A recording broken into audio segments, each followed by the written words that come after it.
में बताया कि जब रामचंद्र जी का जन्म हुआ तो उसमें ग्रह और नक्षत्र के नाम सहित बताया गया है। तो हम उन नक्षत्रों को जान चुके थे।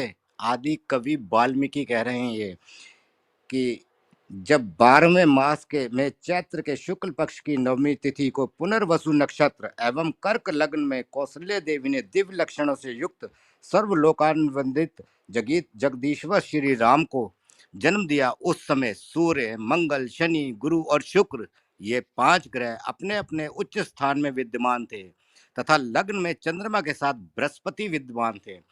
इन ग्रहों के बारे में कहीं इस्लाम की एक भी पुस्तक में अगर कुछ मिलता हो लिखा हुआ तो मैं वाल्मीकि रामायण पढ़ना छोड़ दूंगा। कौशल जो महाजनपद हुआ करता था, उसकी चर्चा अध्याय 1 के जो बालकांड है उसके 5वें सर्ग के 5वें श्लोक में है। कौशलो नाम मुदिता स्फीतो जनपदो महान निविष्ट सरयू तीरे प्रभूत धन्य धान्यवान।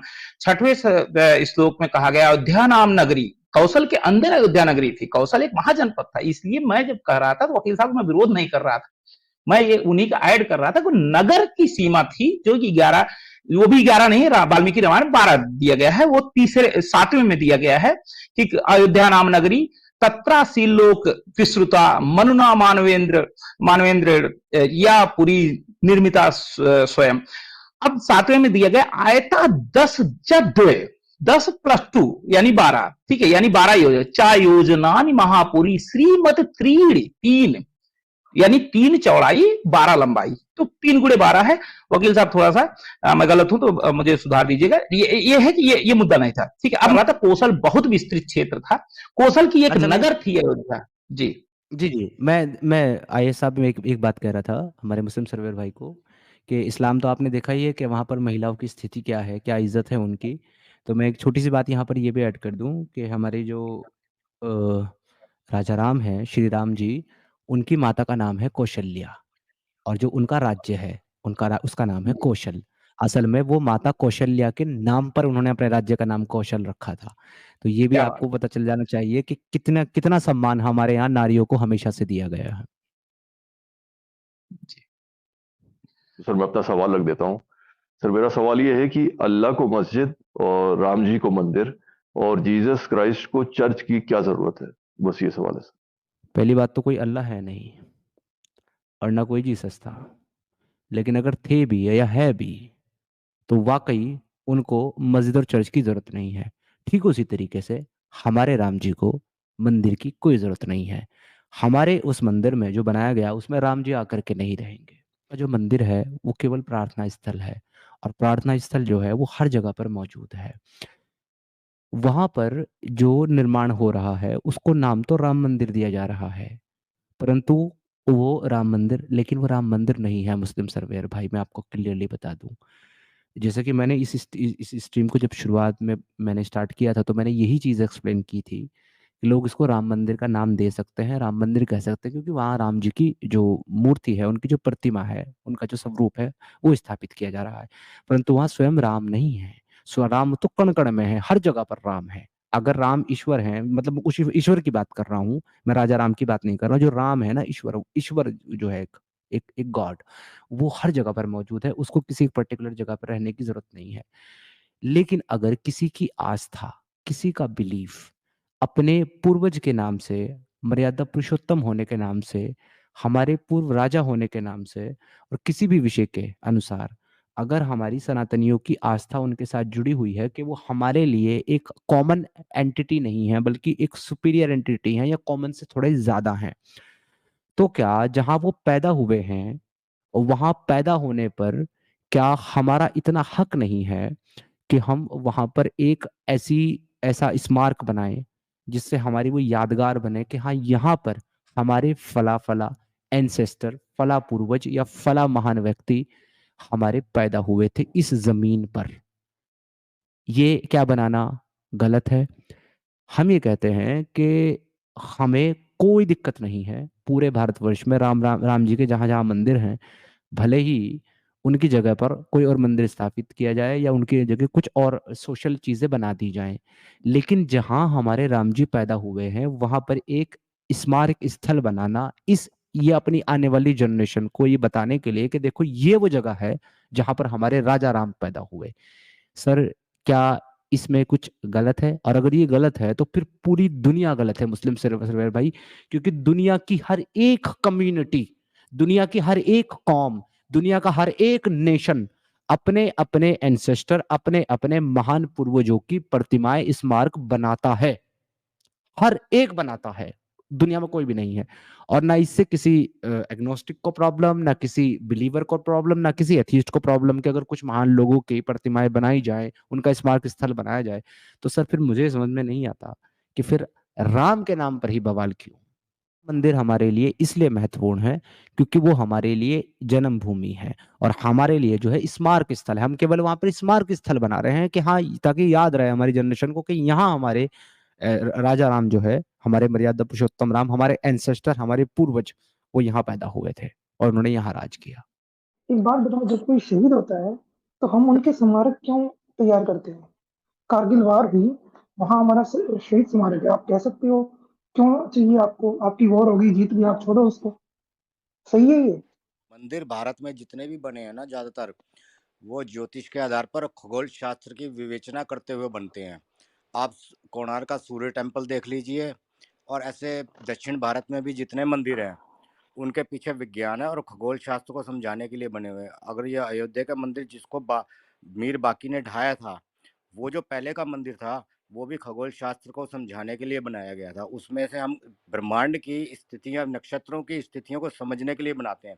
ये एक तरह का शिक्षा देने का तरीका था कि हम भवन निर्माण कैसे करते हैं, उससे उसके भी जरिए से हम समझाते हैं ब्रह्मांड की शक्तियों को, उसकी स्थितियों को, उसमें नक्षत्रों की स्थितियों को।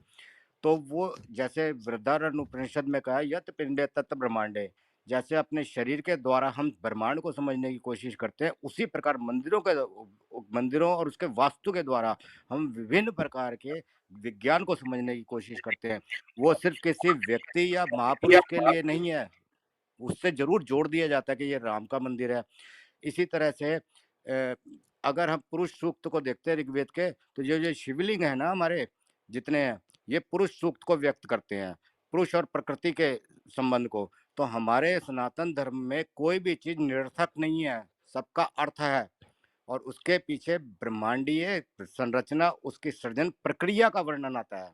और अब जहाँ तक अयोध्या की बात हो रही थी, तो वाल्मीकि रामायण के 5 जो बालकांड है उसके 5वें सर्ग में 5वें श्लोक से लेकर 23वें श्लोक तक अयोध्या का वर्णन है। कहो तो बता दूं कि अयोध्या कैसी है, पढ़ के बता दूं, 1 मिनट लगेगा। ऐसी है, उनका कहने का मतलब ये है कि जितनी भी साइंटिफिक चीजें होती है ना, जिनको आज आप साइंटिफिक जियोग्राफिकल वे में समझते हो, जैसे कि चाहे वो यूनिवर्स की स्टडी है, चाहे वो ज्योग्राफी की स्टडी है, हमारी जो सनातन संस्कृति है ना, वो इसमें पहले से बहुत एडवांस थी।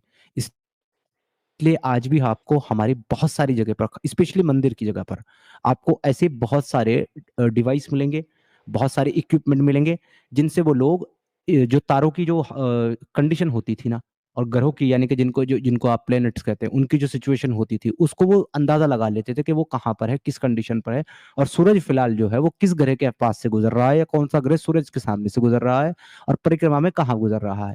और ये काम हमारी सनातन संस्कृति तब कर रही थी जबकि एक मजहब खड़ा होकर के, या एक मजहब का पैरोकार खड़ा होकर के ये कह रहा था कि अल्लाह ने तुम्हारे लिए जमीन को जो है फर्श बनाया है, आसमान को छत बनाया है, और सूरज और चांद एक दूसरे को पकड़ नहीं सकते क्योंकि एक दूसरे के पीछे भाग रहे हैं, और वो सूरज जाकर के रोज गंदे पानी में डूब जाता है। तो ये तब जब ये वो ज्ञान दे रहा था, तब ये हमारी जो सनातन संस्कृति थी वो इतनी एडवांस थी कि उन्होंने 9 ग्रहों के बारे में उन्हें पहले से पता था, जो 9 प्लैनेट्स के बारे में आज आप पढ़ते हैं। तो उनको पहले से पता था, उन्होंने वो 9 ग्रह बना करके सेंटर में सूरज को बना रखा था। उनको ये भी पता था कि ये 9 ग्रह सूर्य की परिक्रमा करते हैं, ना कि सूर्य इनकी परिक्रमा करता है, यानी कि इनके चारों तरफ घूमता है। तो ये चीज भी एक्सप्लेनिव थी।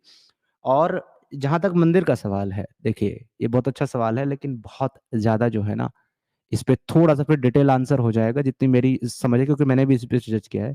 असल में जो आज के जो मंदिर है ना, जिनमें आप देखते हो कि लोग जाकर के पूजा करते हैं, चढ़ावा चढ़ाते हैं, आरती करते हैं, भजन करते हैं, कीर्तन करते हैं, और बैठ करके जो है प्रार्थनाएं करते रहते हैं, ये असल में आदिकाल में यानी कि पहले हमारे टाइम पे ये ऐसे नहीं हुआ करते थे, वहां पर ये सब काम नहीं होते थे।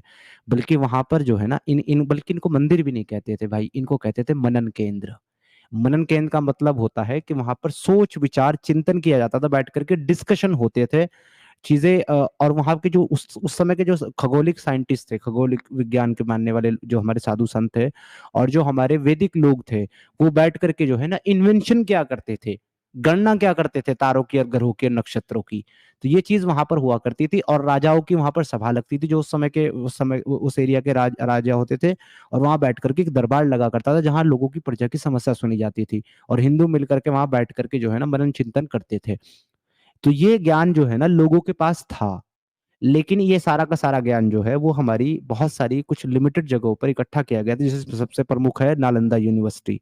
जब बाहर से इस्लाम के मानने वाले आए, इस्लामी लोग आए, उन्होंने आकर के सबसे पहले हमारी नालंदा यूनिवर्सिटी के ऊपर हमला किया, जहां पर लाखों किताबों को एक साथ उन्होंने जला दिया। और ये इतनी बड़ी लाइब्रेरी थी कि इसका अंदाजा आप इससे लगा सकते हैं कि लगातार 6 महीने तक नालंदा यूनिवर्सिटी में लगी आग नहीं बुझी थी, इतना पेपर वहां मौजूद था। 6 महीने तक नालंदा यूनिवर्सिटी जलती रही थी।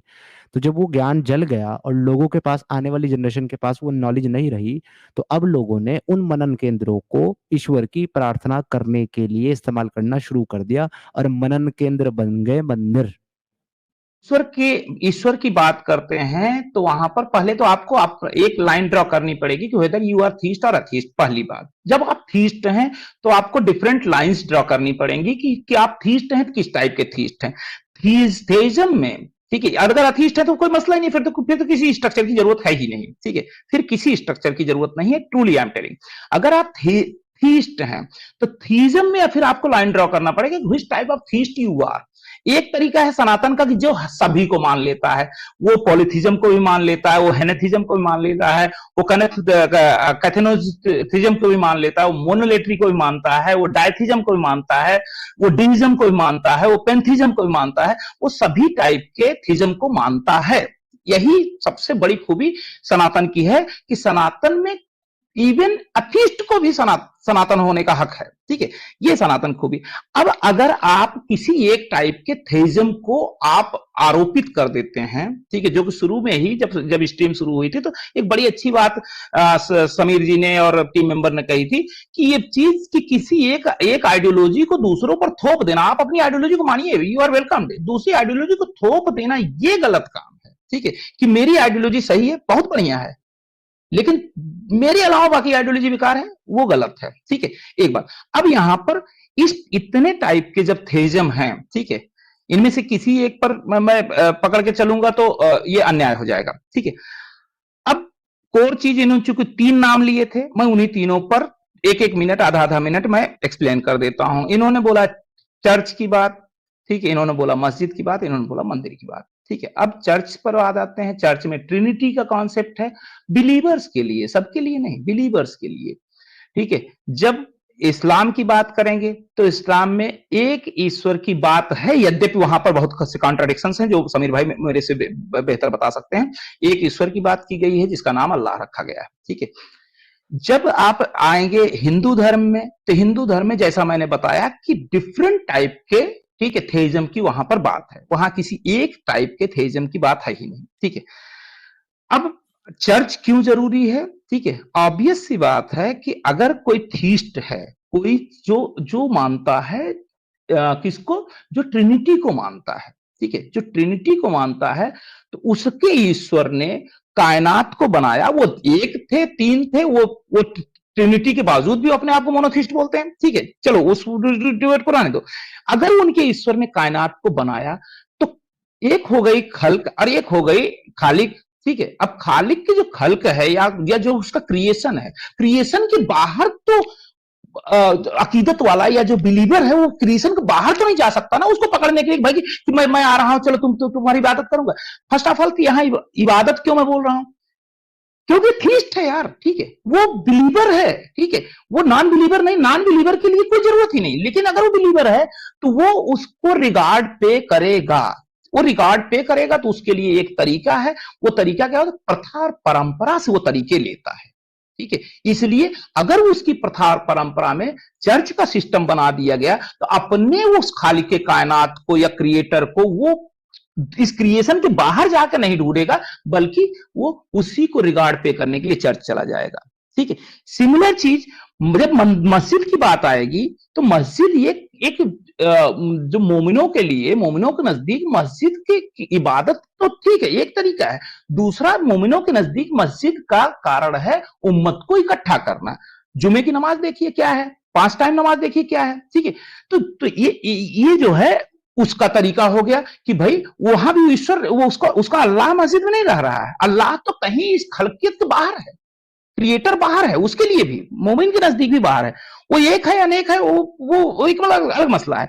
अब चूंकि वो उसको रिगार्ड पे करना है, तो एक जगह पर अगर उसकी उम्मत बोल रही, उसके लोग बोल रहे हैं चलो हम लोग इकट्ठा होकर पूजा पाठ करते हैं या नमाज अदा करते हैं, तो वो एक तरीका हो गया उनका। ठीक है। उसमें यह डिस्कस करना कि क्या अल्लाह को मस्जिद की जरूरत है, नहीं भाई नहीं है। ठीक है।